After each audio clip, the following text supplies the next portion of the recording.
Garments bus ಪಲ್ಟಿ ಆಗಿದೆ. 20ಕ್ಕೂ ಹೆಚ್ಚು ಜನರಿಗೆ ಗಾಯಗಳಾಗಿರುವಂತದ್ದು ಗೌರಿಬಿದನೂರಿನ ವೇದಲಾವೇಣಿ ಗ್ರಾಮದ ಬಳಿ ನಡೆದಿರುವಂತಹ ಘಟನೆ. ಚಿಕ್ಕಬಳ್ಳಾಪುರ ಜಿಲ್ಲೆ ಗೌರಿಬಿದನೂರಿನ ವೇದಲಾವೇಣಿ ಗಾರ್ಮೆಂಟ್ಸ್ ಕಾರ್ಮಿಕರನ್ನ ಕರೆದೊಯ್ತಾ ಇದ್ದಂತಹ ಬಸ್ ಟೆಕ್ಸ್ಕೋ ಗಾರ್ಮೆಂಟ್ಸ್ ಬಸ್ನಲ್ಲಿ ಹೋಗ್ತಾ ಇದ್ದಂತಹ ಲೇಬರ್ಸ್ ಏಕಾಏಕಿ ಚಾಲಕ ನಿಯಂತ್ರಣ ತಪ್ಪಿ ಬಸ್ ಪಲ್ಟಿ ಆಗಿದೆ. ಈ ಸಂದರ್ಭದಲ್ಲಿ ಬಸ್ನಲ್ಲಿದ್ದಂತಹ 20ಕ್ಕೂ ಹೆಚ್ಚು ಜನರಿಗೆ ಗಾಯಗಳಾಗಿರುವಂತದ್ದು. ಗಂಭೀರವಾಗಿ ಗಾಯಗೊಂಡವರನ್ನ ಜಿಲ್ಲಾಸ್ಪತ್ರೆಗೆ ರವಾನೆ ಮಾಡಲಾಗಿದೆ. ಸಣ್ಣ ಪುಟ್ಟ ಗಾಯಗಳಿಗೂ ಕೂಡ ತಾಲೂಕು ಆಸ್ಪತ್ರೆ ದಾಖಲಾಗಿರುವಂತದ್ದು ಗಾಯಾಳುಗಳು. ಸೊ ಗೌರಿಬಿದನೂರು ಪೊಲೀಸ್ ಠಾಣಾ ವ್ಯಾಪ್ತಿಯಲ್ಲಿ ನಡೆದಿರುವಂತಹ ಒಂದು ಘಟನೆ. ಏಕಾಏಕಿ ಚಾಲಕನ ನಿಯಂತ್ರಣ ತಪ್ಪಿ ಆಗಿರುವಂತಹ ದುರ್ಘಟನೆ. 20ಕ್ಕೂ ಹೆಚ್ಚು ಜನರಿಗೆ ಗಾಯಗಳಾಗಿದೆ. ಸೊ ಗಾಯಾಳುಗಳೆಲ್ಲರೂ ಕೂಡ ಆಸ್ಪತ್ರೆಯಲ್ಲಿ ಚಿಕಿತ್ಸೆಯನ್ನು ಪಡೆದುಕೊಳ್ತಾ ಇದ್ದಾರೆ ಅನ್ನುವಂತಹ ಮಾಹಿತಿ ಕೂಡ ಇರುವಂಥದ್ದು.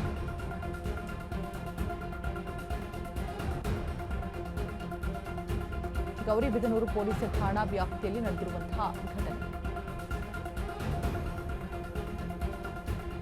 ಗಾರ್ಮೆಂಟ್ಸ್ ಬಸ್ ಪಲ್ಟಿ ಆಗಿದೆ. ಗೌರಿಬಿದನೂರಿನ ವೇದಲವೇಣಿ ಗ್ರಾಮದ ಬಳಿ ನಡೆದಿರುವಂತಹ ಘಟನೆ. ಚಿಕ್ಕಬಳ್ಳಾಪುರ ಜಿಲ್ಲೆ ಗೌರಿಬಿದನೂರಿನ ವೇದಲವೇಣಿ ಗಾರ್ಮೆಂಟ್ಸ್ಗೆ ಕಾರ್ಮಿಕರನ್ನ ಕರೆದೊಯ್ತಾ ಇದ್ದಂತಹ ಬಸ್ ಇದಾಗಿರುತ್ತೆ.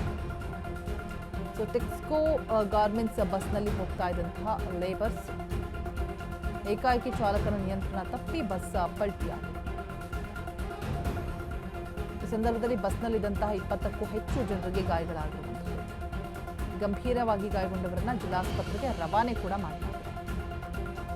ಸಣ್ಣ ಪುಟ್ಟ ಗಾಯಾಳುಗಳಿಗೆ ತಾಲೂಕು ಆಸ್ಪತ್ರೆಗೆ ದಾಖಲು ಮಾಡಿ ಅಲ್ಲಿ ಚಿಕಿತ್ಸೆಯನ್ನು ಕೂಡ ಕೊಡಿಸಲಾಗ್ತಾ ಇದೆ ಎನ್ನುವಂತಹ ಮಾಹಿತಿ ಸದ್ಯಕ್ಕೆ ಲಭ್ಯ ಆಗ್ತಾ ಇರುವಂಥದ್ದು. ಗೌರಿಬಿದನೂರು ಪೊಲೀಸ್ ಠಾಣಾ ವ್ಯಾಪ್ತಿಯಲ್ಲಿ ನಡೆದಿರುವಂತಹ ಒಂದು ಘಟನೆ. ಬಸ್ ಪಲ್ಟಿ ಆಗಿರುವಂತಹ ದೃಶ್ಯಗಳು. 20ಕ್ಕೂ ಹೆಚ್ಚು ಜನರಿಗೆ ಗಂಭೀರವಾಗಿ ಗಾಯಗಳಾಗಿದೆ. ಮತ್ತೊಂದು ಕಡೆ ಆಸ್ಪತ್ರೆಯಲ್ಲಿ ಚಿಕಿತ್ಸೆ ಪಡಿತಾ ಇರುವಂತಹ ದೃಶ್ಯಗಳು.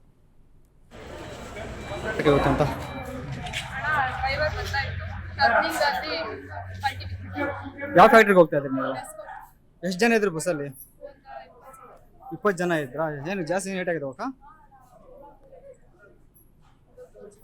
ಎಷ್ಟು ಜನಕ್ಕೆ ಏಟಾಗಿದೆ? ಮಿನಿ ಬಸ್ ಹೋಗ್ತಾ ಇದ್ರಾ? ನಿಮ್ದು ಯಾವ ಊರು? ನೀವು ಯಾವ ಊರಿಂದ ಬರ್ತಾ ಇದ್ರಿ? ದೊಡ್ಡಬಳ್ಳಾಪುರನಾ? ಅಂತ